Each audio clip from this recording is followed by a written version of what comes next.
এইসব চরিত্রের সঙ্গে পরিচয় নেই এমন বাঙালি কমই আছে। এদের সাক্ষাৎ পাওয়া যায় দুটি আশ্চর্য বই ও একটি আশ্চর্য গল্পে। বই দুটি হলো আবোল তাবোল আর হ জ বড়ল, আর গল্পটি হলো হেঁসরাম হুঁশিয়ারের ডায়েরি। এদের স্রষ্টা হলেন সুকুমার রায়, যার জন্ম হয়েছিল আজ থেকে 100 বছর আগে। সুকুমারের পিতা ছিলেন ময়মনসিংহের মুসুয়া গ্রামের জমিদার হরিকিশোর রায় চৌধুরীর দত্তক পুত্র কামদারঞ্জন। দত্তক নেবার পর কামদারঞ্জনের নাম হয় উপেন্দ্র কিশোর। উপেন্দ্র কিশোর ছিলেন 5 ভাইয়ের এক ভাই। বড় ছিলেন শারদারঞ্জন, তারপর উপেন্দ্র কিশোর, তারপর মুক্তিদারঞ্জন, চতুর্থ কুলদারঞ্জন ও পঞ্চম প্রমোদারঞ্জন। বড় ভাই শারদারঞ্জন ছিলেন সংস্কৃত ও গণিতে পণ্ডিত।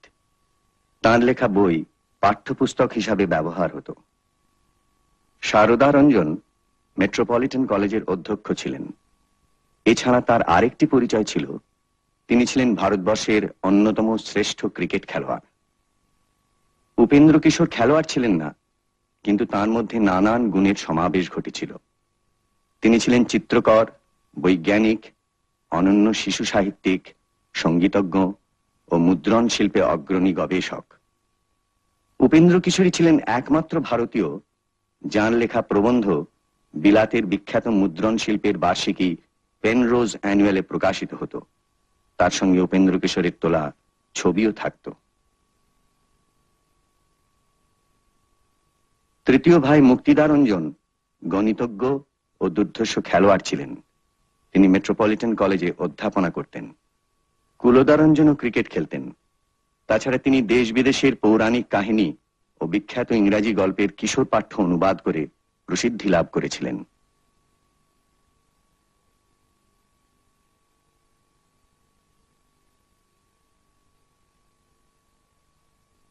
প্রমোদারঞ্জন সরকারি জরিপ বিভাগে কাজ করতেন। তিনি তার কর্মজীবনের বিচিত্র অভিজ্ঞতার কথা বনের খবরে লিপিবদ্ধ করে গেছেন। এই 5 ভাইয়ের মধ্যে 3 ভাই উপেন্দ্র কিশোর, কুলদারঞ্জন ও প্রমোদারঞ্জন ব্রাহ্ম ধর্ম গ্রহণ করেন। তা সত্ত্বেও 5 ভাইয়ের মধ্যে সৌহার্দ্য চিরকাল অটুট ছিল। ব্রাহ্ম সমাজের নেতৃস্থানীয় স্বাধীন চেতা দ্বারকানাথ গঙ্গোপাধ্যায়ের কন্যা বিধুমুখীকে উপেন্দ্র কিশোর বিবাহ করেন। ততদিনে উপেন্দ্র কিশোর মুসুয়া থেকে কলকাতায় চলে এসে রয়েছেন 13 নম্বর কর্নওয়ালি স্ট্রিটে। উপেন্দ্র কিশোর ছিলেন 6টি সন্তানের জনক। এদের মধ্যে বড় ছিলেন কন্যা সুখলতা, তারপর সুকুমার, তারপর বোন পুণ্যলতা, চতুর্থ সুবিনয়, পঞ্চম শান্তিলতা ও সর্বকনিষ্ঠ সুবিমল। সিটি স্কুল থেকে এন্ট্রান্স পাশ করে সুকুমার প্রেসিডেন্সি কলেজ থেকে পদার্থবিজ্ঞান ও রসায়নের ডাবল অনার্স নিয়ে বিএসসি পাশ করেন। তার অধ্যাপকদের মধ্যে ছিলেন রাসায়নিক আচার্য প্রফুল্লচন্দ্র রায়। সেই সময় রায় পরিবার থাকতেন সুকিয়া স্ট্রিটে। কলেজে থাকতেই সুকুমার একটি সংস্থার প্রতিষ্ঠা করেন, যার নাম দেয়া হয় ননসেন্স ক্লাব। এই ননসেন্স ক্লাবের একটি হাতে লেখা পত্রিকা ছিল, যার নাম 32.5 ভাজা।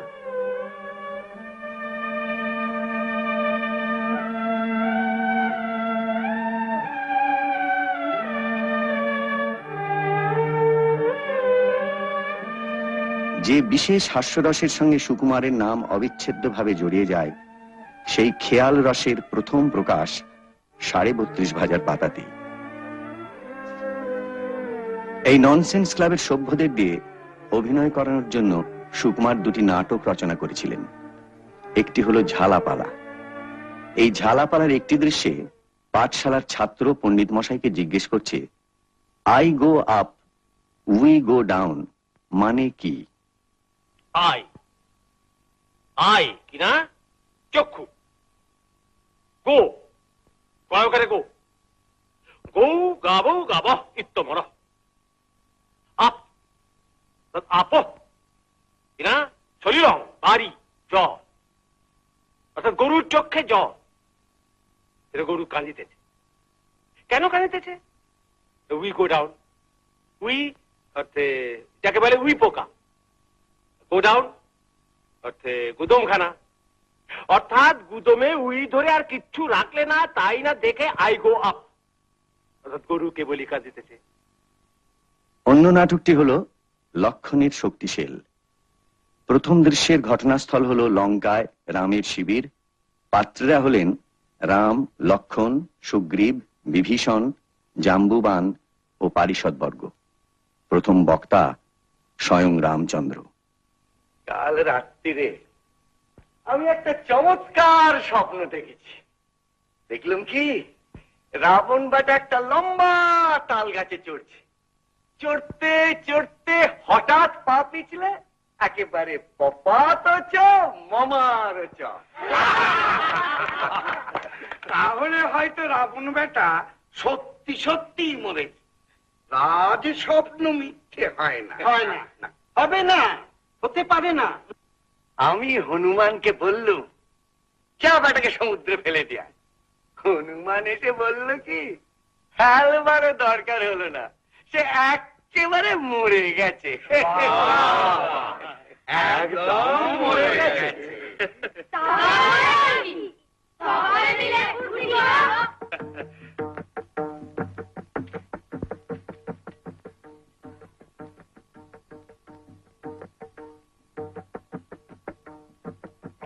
ওই দেখ, রাবণের রথ দেখা যাচ্ছে। ওই যে রাবণ লাঠি কাঁধে। সে কি, রাবণ বেটা তবু মরেনি? বেটা জানতো খুব কড়া। এই হনুমান বেটাই যত মাটি করলে, তখন রাবণকে সমুদ্রে ফেলে দিলে গোল চুকে যেত না? বেটা আবার বিদ্যে জাহির করতে গেছে, একেবারে মরে গেছে। চোর পালালে বুদ্ধি বাড়ে।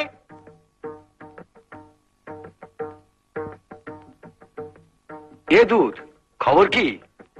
আগে আমি এইমাত্র আসছি। ব্যাস, মস্ত খবর দিয়েছে আর কি। এইমাত্র আসছে, তো ফেলতে হবে। আজ কি ঘটলো না ঘটলো সব ভালো করে গুছিয়ে বলো।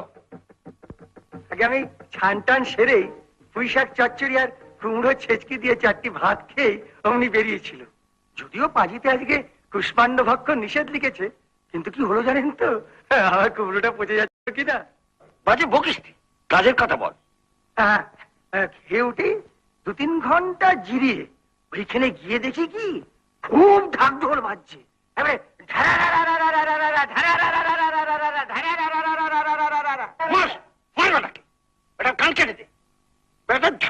চলছে যেন বলে recurring decimal.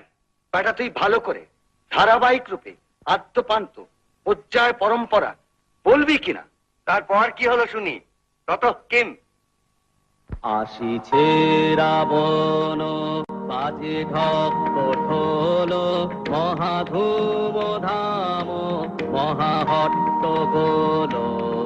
Kim ততঃ Kim ততঃ Kim, শঙ্খ হুলাহুলি সানাই নিশান, পট্টাল ঝঙ্কার অস্ত্রের ঝনন। কিম ততঃ কিম ততঃ কিম, লাখো লাখো সৈন্য চলে সাথে সাথে, উড়েছে পতাকা সম্মুখে পশ্চাতে। কিম ততঃ কিম ততঃ কিম, বীর দর্পে সবে করে কোলাহল, মহা আস্ফালনে কাঁপে ধরাতল। কিম ততঃ কিম ততঃ কিম, তাহাদের রুদ্র দাপটের চোটে ভয়ে প্রাণ উড়ে দিলে চমকে ওঠে। কিম ততঃ কিম ততঃ কিম, আজি দুর্দিনেতে নাহি কারো রক্ষা, তলে বলে সবে পাবে আজি অক্ষা।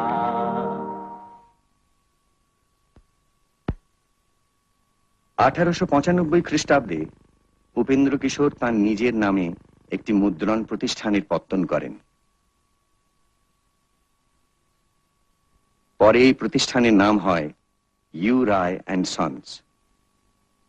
উপেন্দ্র কিশোর নিজে কখনো বিদেশে যাননি, কিন্তু সুকুমার যাতে বিলেতে গিয়ে ফটোগ্রাফি ও মুদ্রণের কাজ শিখে আসতে পারে এই বিষয়ে তার আগ্রহ ছিল। 1911 খ্রিস্টাব্দে 23 বছর বয়সে গুরুপ্রসন্ন বৃত্তি নিয়ে সুকুমার ইংল্যান্ড যাত্রা করেন। তিনি প্রথমে লন্ডনে যান। London County Council School of Photo Engraving and লিথোগ্রাফিতে 1 বছর শিক্ষা লাভের পর ম্যানচেস্টারে যান।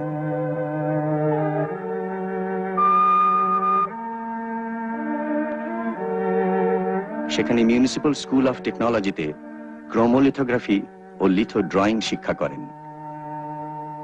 বিলেত থেকে উপেন্দ্র কিশোরকে লেখা চিঠিতে তার কাজের বিস্তারিত বিবরণ পাওয়া যায়। উপেন্দ্র কিশোরের পুত্র হিসেবে তার শিক্ষার পথ যে অনেকটা সহজ হয়ে গিয়েছিল এই খবরও চিঠিতে জানা যায়। এই সময়ই 1912 সালে রবীন্দ্রনাথ গীতাঞ্জলির ইংরাজি অনুবাদ সঙ্গে করে লন্ডনে আসেন। রবীন্দ্রনাথ ছিলেন উপেন্দ্র কিশোরের সমসাময়িক ও বন্ধুস্থানীয়। ইংল্যান্ডে তখন বাঙালি ছাত্রদের মধ্যে অনেকেই ছিলেন যারা রবীন্দ্রনাথের ভক্ত ও অনুরাগী। তার মধ্যে সুকুমার ছিলেন অন্যতম। এছাড়া ছিলেন রামানন্দ চট্টোপাধ্যায়ের জ্যেষ্ঠ পুত্র কেদারনাথ, আনন্দমোহন বসুর কনিষ্ঠ পুত্র অরবিন্দ, কালীমোহন ঘোষ ও প্রশান্ত চন্দ্র মহলানবিশ।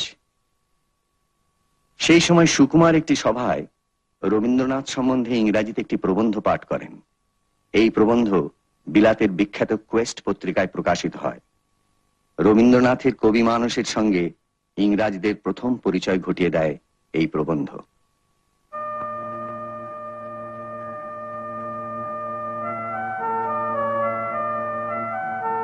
বিলাতে চূড়ান্ত পরীক্ষায় প্রথম স্থান অধিকার করে ব্রোঞ্জের পদক লাভ করে সুকুমার 1913 অক্টোবর মাসে দেশে ফিরে আসেন। তার 2 মাসের মধ্যেই জগৎচন্দ্র দাসের কন্যা সুপ্রভার সঙ্গে তার বিবাহ হয়।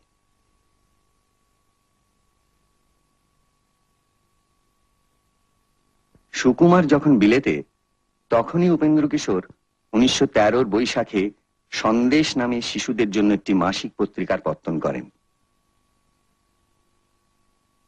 সন্দেশের আগেই উপেন্দ্র কিশোর মহাভারত ও রামায়ণের শিশু পাঠ্য সংস্করণ ও বাংলার উপকথার সংকলন টুনটুনির বই প্রকাশ করে শিশু সাহিত্যিক ও চিত্রকর হিসেবে বিপুল খ্যাতি অর্জন করেছিলেন। 1914 সালে উপেন্দ্র কিশোর সুকিয়া স্ট্রিট থেকে 100 নম্বর গড়পার রোডে সপরিবারে তার নিজের বাড়িতে উঠে আসেন। এই বাড়ির সামনের অংশে ছিল মুদ্রণ কার্যের যাবতীয় ব্যবস্থা, আর পিছনের দক্ষিণ অংশে ছিল বসত বাটি। দুঃখের বিষয়, সন্দেশ প্রকাশের 2 বছরের মধ্যেই উপেন্দ্র কিশোর পরলোক গমন করেন। কিন্তু এই 2 বছরে তিনি সন্দেশকে ছবি, গল্পে ও প্রবন্ধে ভরপুর করে রেখেছিলেন।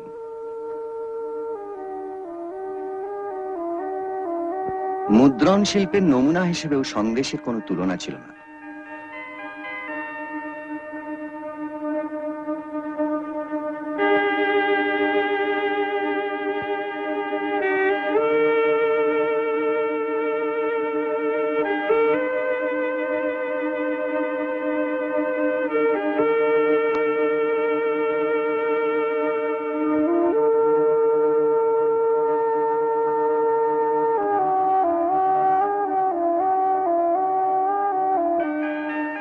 পিতার মৃত্যুর পর সন্দেশের সমস্ত ভার সুকুমার গ্রহণ করেন। সন্দেশের জন্য সুকুমারের প্রথম রচনা ছিল খিচুড়ি, যা পরে আবোল তাবোলে স্থান পায়। এরকম ছড়া এবং তার সঙ্গে এমন ছবি একমাত্র সুকুমারের পক্ষেই সম্ভব ছিল। হাঁস ছিল সজারু, ব্যাকরণ মানি না, হয়ে গেল হাঁসো জারু, কেমন এটা জানি না। বক কহে কচ্ছপে বাহবাকি ফুর্তি, অতি খাসা আমাদের বকচ্ছপ মূর্তি। টিয়ামুখ গিরগিটি মনে ভারী শঙ্কা, পোকা ছেড়ে শেষে কি গো খাবে কাঁচা লঙ্কা? ছাগলের পেটে ছিল না জানি কি ফন্দি, চাপিল বিছার ঘাড়ে ধরে মুড়ো সন্ধি। জিরাফের স্বাদ নাই মাঠে ঘাটে ঘুরিতে, হরিণের ঢং ধরি সেও চাই উড়িতে। গরু বলে আমারেও ধরিল কি ওরোগে, মোর পিছে লাগে কেন হতভাগা মোরগে। হাতিমির দশা দেখো, তিনি ভাবে জলে যাই, হাতি বলে এই বেলা জঙ্গলে চলো ভাই। সিংহের শিং নেই এই তার কষ্ট, হরিণের সাথে মিলে সিং হলো স্পষ্ট।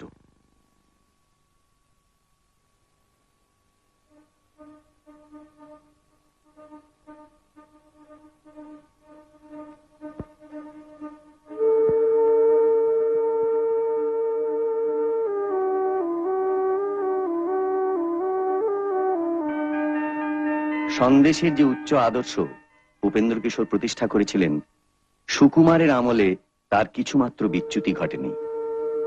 সুকুমারের বড় বোন সুখলতা, মেজ বোন পুণ্যলতা, মেজ ভাই সুবিনয়, ছোট বোন শান্তিলতা ও কাকা কুলদারঞ্জন সকলেই সুকুমারের পাশে এসে দাঁড়ান। এছাড়া অন্য নামী লেখকও সন্দেশের জন্য লিখেছেন।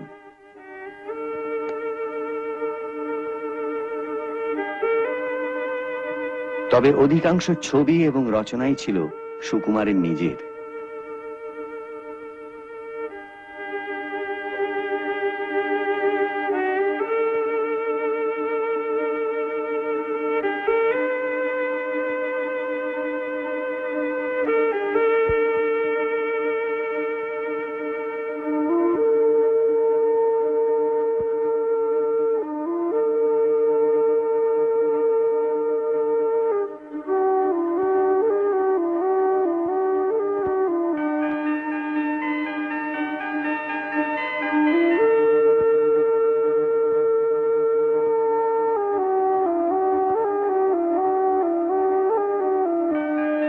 সুকুমারের যে কত বিষয়ে কৌতূহল ছিল তার নমুনা পাওয়া যায় একটি খেরোর খাতায়, যার 7 রকম নামকরণ করেছিলেন সুকুমার।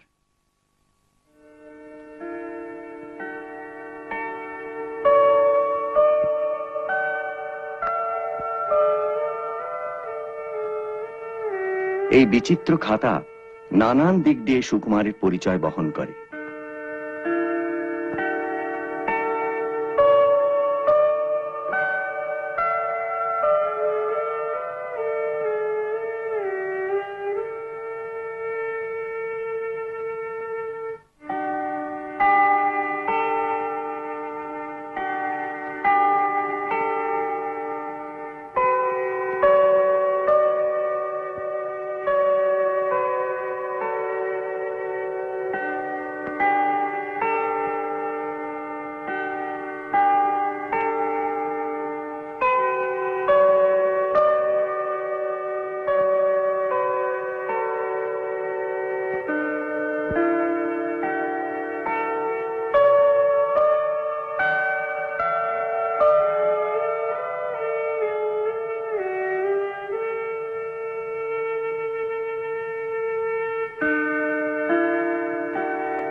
সন্দেশের বাইরেও সুকুমারের কাজ ছিল।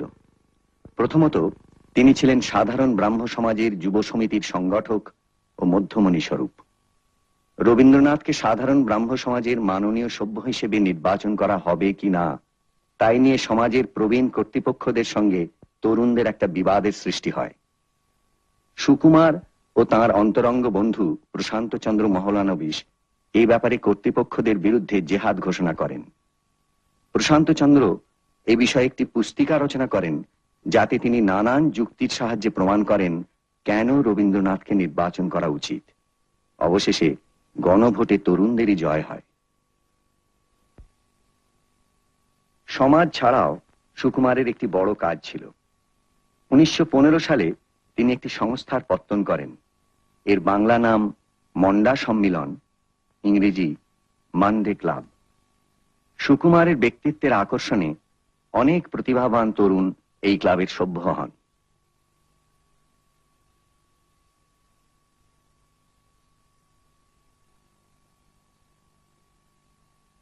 এদের মধ্যে উল্লেখযোগ্য কবি সত্যেন্দ্রনাথ দত্ত, অজিত কুমার চক্রবর্তী, অতুল প্রসাদ সেন, সুনীতি কুমার চট্টোপাধ্যায়, কালিদাস নাগ, প্রশান্ত চন্দ্র মহলানবিশ, হিরণ কুমার সান্যাল ইত্যাদি। এই ক্লাবের আমন্ত্রণপত্র সুকুমার নিজেই রচনা করতেন এবং ছাপা হতো ইউ রায় অ্যান্ড সন্সে।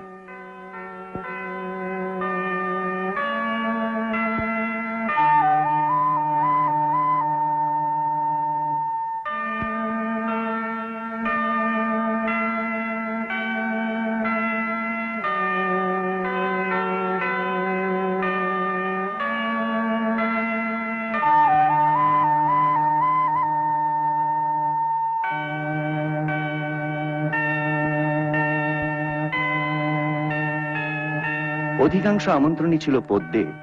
তার মধ্যে একটির উদাহরণ দেয়া যেতে পারে। সম্পাদক বেয়াকুব, কোথা যে দিয়েছে ডুব, এদিকেতে হায় হায়, ক্লাবটি তো যায় যায়। তাই বলি সোমবারে মদগৃহে গড় পারে, দিলে সবে পদধূলি ক্লাবটিরে ঠেলে তুলি। রকমারি পুঁথি যত নিজ নিজ রুচি মতো আনিবেন সাথে সবে, কিছু কিছু পাঠ হবে। করজোড়ে বারবার নিবেদিছে সুকুমার। ক্লাবের কর্মসূচি থেকে জানা যায় এখানে নানা রকম গুরুগম্ভীর বিষয় নিয়ে আলোচনা হতো। কাব্য, সাহিত্য, দর্শন, শিল্পকলা, রাজনীতি কোনোটাই বাদ পড়তো না। কবি সত্যেন্দ্রনাথ দত্ত আমাদের শান্তিনিকেতনের সুরে আমাদের মন্ডা সম্মিলন নামে একটি গান রচনা করেন। সত্যেন্দ্রনাথ বলেছেন, মোদের গানের বিপুল বেগে পাড়া আঁতকে ওঠে জেগে, ঢিল ছুঁড়িতে শুরু করে বেজায় রেগে মেগে। মোদের নাচ যদি পায় তবে কি যে হয় শোনো তা সবে, নাগবাসুকির ঘাড় খচে যায় হয় ভূমিকম্পন। এই সময়ই সুকুমার বড়দের জন্য দুটি নাটক রচনা করেন। একটি হলো চলচ্চিত্র চঞ্চরী, অন্যটি হলো শব্দগল্প দ্রুম।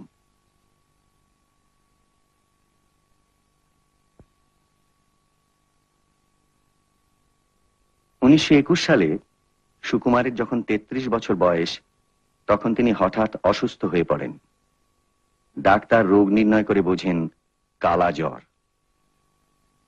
সেই বছরই সুপ্রভার একটি পুত্র সন্তান জন্মায়, যার নামকরণ হয় সত্যজিৎ।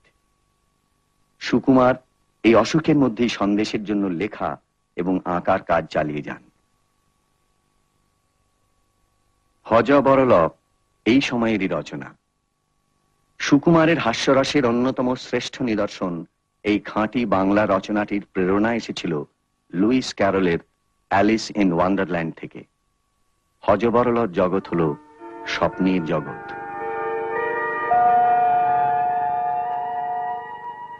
তোমার ওজন কত? জানি না।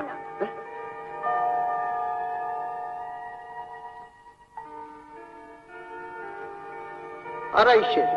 সে কি, পটলা রজনী তো 21। সে আমার চাইতে 1.5 বছরের ছোট। তোমাদের হিসেব অন্যরকম। লিখে নাও, ওজন 2.5, বয়স 37। আমার বয়স হচ্ছে 8 বছর 3 মাস। বলে কিনা 37। সেটা বাড়তি না কমতি? সে আবার কি? বলি বয়সটা বাড়ছে না কমছে? বয়স আবার কমবে কি? তবে কি বয়স শুধু বেড়েই চলবে? 40, 50, 60, 70, 80 বুড়ো হয়ে মরি আর কি। তা তো হবে। 80 বছর বয়সে মানুষ বুড়ো হবে না? তোমার তেমন বুদ্ধি। বয়সকে বাড়তে দেওয়া হবে কেন? যেমন বয়স 40-এ পড়বে, তারপরে 41, 42, 43 হবে না, তখন 39, 38, 37 এমনি করে কমতে থাকবে। কমতে কমতে কমতে কমতে যখন 10-এ গিয়ে দাঁড়াবে, তারপরে বয়স আবার বাড়তে থাকবে। আমার তো বয়স কতবার বেড়েছে, কমেছে, কমেছে, বেড়েছে। এখন তো আমার বয়স তারও। 1922 সালে অশোকের মধ্যেই সুকুমার ফেলো of the royal photographic society নির্বাচিত হন। 1923-এ প্রকাশিত হয় ছোটদের জন্য পদ্যে লেখা ব্রাহ্ম সমাজের ইতিহাস, অতীতের ছবি। সুকুমারের অবস্থা তখন খারাপের দিকে, কিন্তু লেখার বিরতি নেই।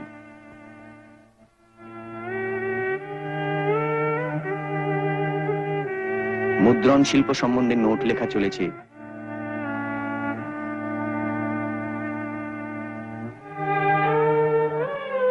একটি খসড়া খাতায় বর্ণমালা তত্ত্ব নামে একটি অনুপ্রাস কেন্দ্রিক কাব্য টুকরো টুকরো ভাবে লেখা হয়ে চলেছে। পদ্যে মহাভারত লিখতে শুরু করেছেন ছেলেদের জন্য।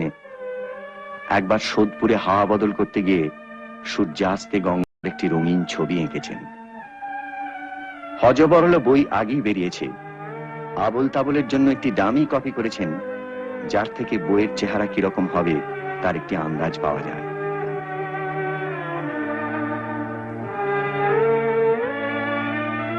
বইয়ের রঙিন মলাটও আঁকা হয়ে গেছে। ছাপা অবস্থায় আবল তাবল সুকুমার দেখে যেতে পারেননি। আবল তাবলের শেষ কবিতায় তিনি স্পষ্টই বুঝিয়ে দিয়েছিলেন যে তিনি আর বেশি দিন ইহজগতে নেই।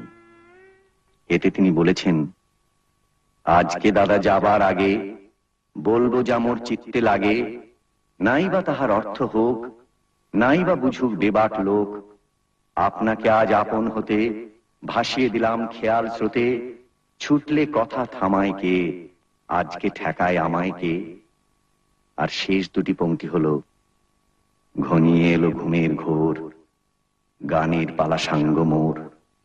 সুকুমারের রোগের শেষ পর্যায়ে রবীন্দ্রনাথ তাকে দেখতে এসে গান শুনিয়ে গিয়েছিলেন। 1923-এর 10ই সেপ্টেম্বর কলকাতায় ভূমিকম্প হয়। সেই দিনই সকালে 2.5 বছর কঠিন রোগের সঙ্গে সংগ্রাম করে 36 বছর বয়সে সুকুমার শেষ নিঃশ্বাস ত্যাগ করেন।